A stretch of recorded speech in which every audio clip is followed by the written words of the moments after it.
Hello friends, welcome to Akshayasmi vlogs. எல்லோரும் எப்படி இருக்கீங்க? நானும் ரொம்ப நல்லா இருக்கேன். கடைசியாக போட்ட வீடியோவுக்கு நல்ல ரெஸ்பான்ஸ். நிறைய பேர் என்னை திட்டுவீங்க அப்படின்னு பயந்துட்டு இருந்தேன்.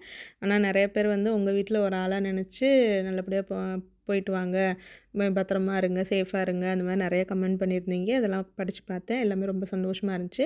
இன்றைக்கி வீடியோ எதை பற்றினதுன்னா, இங்கே சைனாவில் இருக்க ஹாட் பாட் பற்றினது. ஹாட் பாட் இல்லாமல் சைனாவே இல்லைங்க. ஹாட் பாட்டுங்கிறது ஒன்றும் இல்லை, இந்த மாதிரி எனக்கே தெரியாது. நான் ஃபஸ்ட் டைம் வந்து இதை ட்ரை பண்ணுறேன். இந்த கடை வந்து இருக்கும். ஏன்னா ஹாட் பாட்டில் கொடுக்குறது வந்து ஹியூஜ் குவான்டிட்டியாக கொடுப்பாங்க. அதனால நம்ம ஒரு ஆள் சாப்பிட முடியாது. அப்படிங்கிறதுனால ஃப்ரெண்ட்ஸ் சர்க்கிளோடு போகும்போது மட்டும்தான் இந்த ஹாட் பாட் வந்து நம்ம பிளான் பண்ண முடியும். அது நாங்களுமே வந்து ஒரு 3 பேர் தாங்க போயிருந்தோம். இவ்வளோ குவான்டிட்டி இருக்கும்னு தெரியவே தெரியாது. ஃபஸ்ட்டு பேக்கேஜே வந்து 68 ஆர்எம்பின்னு சொல்லிட்டாங்க. அதுக்கு கீழே வந்து பேக்கேஜே இல்லை அப்படின்னு. மீடியம் ஸ்பைசியில் ஒரு சிக்கன் ஹாட் பாட் தான் வாங்கியிருந்தோம். இந்த மாதிரி ஒரு அடுப்பு தூக்கியாந்து வச்சுட்டாங்க. வீட்டில் சமைச்சது பத்தலைன்னு இங்கேயும் வந்து சமைக்க சொல்கிறீங்களேடான்னு கடுப்பாக இருந்துச்சு. சரி, இந்த எக்ஸ்பீரியன்ஸ் அப்புறம் எப்போ தான் பார்க்குறது அப்படின்னு சொல்லிட்டு உங்களுக்கும் ஷேர் பண்ணுவோம் அப்படின்னு சொல்லி இந்த வீடியோ வந்து எடுத்தேன். மேலே ஃபுல்லாக ஒரு கிலோ தக்கன சிக்கனே இருக்கும் போல். இதை வந்து கொஞ்சம் ஹாஃப் பாயில்டாக கொடுத்துட்டாங்க. பச்சையாக கொடுக்காம ஹாஃப் பாயில் பண்ணி கொடுத்துட்டாங்க. உள்ளே வந்து குழம்பு மாதிரி ஏதோ இருந்துச்சு. குழம்பு மீடியம் ஸ்பைசி தான் கேட்டிருந்தோம். ஆனால் பயங்கர காரங்க. காரம்னா அவங்க வந்து இந்த சிவப்பு மிளகா போடுறாங்க. அதுக்கப்புறம் வந்து மிளகு வந்து பச்சை மிளகு, அப்புறம் வந்து இஞ்சி பூண்டு நிறையா போட்டிருந்தாங்க.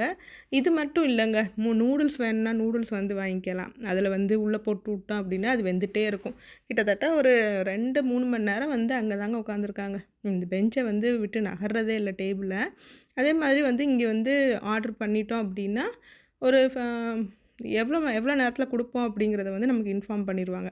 கரெக்டாக அந்த நேரத்தில் வரல அப்படின்னா நம்ம ஆர்டரை கேன்சல் பண்ணிவிட்டு கூட நம்ம வந்துக்கலாம். ஸோ அந்த மாதிரி தான் இருந்துச்சு. இங்கே வந்து இந்த டிப்பிங் கல்ச்சர் சுத்தமாக இல்லைங்க. எந்த ஹோட்டல்லையுமே டிப்ஸ் வந்து வாங்கிக்க மாட்டாங்க. நம்மளே கொடுத்தாலுமே வந்து இது என்னோடய வேலை, என்னோடய டியூட்டி அப்படின்னு சொல்லிக்குவாங்க. ஸோ அப்படி தான் இருந்துச்சு. இவ்வளவு வாங்குறாங்க, இவ்வளோ காரமாக இருக்குது. தண்ணி எங்கடான்னு பார்த்தா தண்ணி வந்து வைக்கலைங்க. தண்ணி வந்து பெருசாக வைக்க மாட்டாங்க. நம்ம தான் வந்து வாங்கிக்கணும் தண்ணி வேணும்னா. அவங்கெல்லாம் வந்து கோக்கு அந்த மாதிரி வாங்கி குடிச்சுக்கிறாங்க. நமக்கு வந்து உரைக்குதே, தண்ணி கண்டிப்பாக வேணுமேன்னு சொல்லிவிட்டு அப்புறம் தண்ணி வாங்கி குடிச்சிட்டு டிஷ்யூ வச்சுருந்தாங்க. டிஷ்யூ கொண்டு வந்து மணி பே பண்ணி தாங்க வாங்கணும்.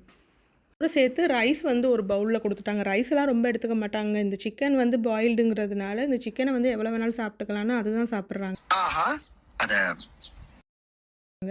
இந்த மாதிரி வந்து ஜெர்மினேட்டட், இது வந்து சோயாபீனோட ஜெர்மினேட்டட், அதாவது முளைக்க வச்சது ஒரு 2-3 இலை வந்ததுக்கப்புறம் அது அந்த அங்கே பக்கத்தில் இருக்கிறது வந்து அந்த கிம்ச்சி முட்டைக்கோஸோட இலை, முட்டைக்கோஸ் தலை, அதுக்கப்புறம் கேரட்டு, பீன்ஸு, என்னென்ன காய் வேணுமோ எல்லாமே ஒரு 5-6 பிளேட் அந்த மாதிரி கொடுக்குறாங்க. அதாவது எங்கள் பேக்கேஜுக்கு வந்து 6 வெஜிடபிள்ஸ் கொடுத்தாங்க. நான் தான் அந்த சாப்ஸ்டிக்ஸை வச்சு ட்ரை பண்ணிகிட்டே இருந்தேன். கடைசி வரைக்கும் வரல. போங்கடா இதுன்ட்டு அப்புறம் ஒரு வழியாக எடுத்துட்டேன்னு நினைக்கிறேன். எடுத்துகிட்டு சாப்பிட்டேன். ஒரே ஒரு பீஸ் தான் சாப்பிட்டேன். அதுக்கப்புறம் வந்து பவுலில் நமக்கு ரைஸ் வேணுமே, நம்ம வெறும் இந்த சிக்கன்லாம் சாப்பிட்டுட்டு வர முடியாதுன்னு காரமாக வேறு இருக்குது. அதனால வந்து சாப்பாடை போட்டு சாப்பிட்டுட்டு இருந்தேன். அப்புறம் இந்த அம்மாட்ட தான் கேட்டேன், இது எப்படி இருக்கும் இந்த அடுப்பை காமிங்க என்னன்னா. அப்புறம் அதை ஓப்பன் பண்ணி காட்டினாங்க. அப்புறம் நாங்கள் நல்ல டீப்புங்க, உள்ளே நிறையா கிடக்குது. அதெல்லாம் சாப்பிடவே முடியலை. சரி, வேஸ்ட்டாக போனால் போயிட்டு போகுது, அதுக்குன்னு போய் குப்பை தொட்டி மாதிரி வயிற்றில் கொட்ட முடியுமான்னு சொல்லிட்டு வச்சுட்டு வந்துட்டோம். ஃப்ரெண்ட்ஸை கூப்பிட்டுட்டு போயிருக்கலாம், தெரியாது. அப்புறம் அங்கே போய் ஹோட்டலில் போய் உட்காந்துட்டு கூப்பிட்டோன்னா நல்லா இருக்காதுல்ல. ஸோ இப்படி தான் எங்களோட ஹாட் பாட் எக்ஸ்பீரியன்ஸ் எப்படி இருந்துச்சு. கண்டிப்பாக வீடியோ வந்து லைக் பண்ணுங்கள், ஷேர் பண்ணுங்கள். தேங்க்ஸ் ஃபார் வாட்சிங். Keep supporting.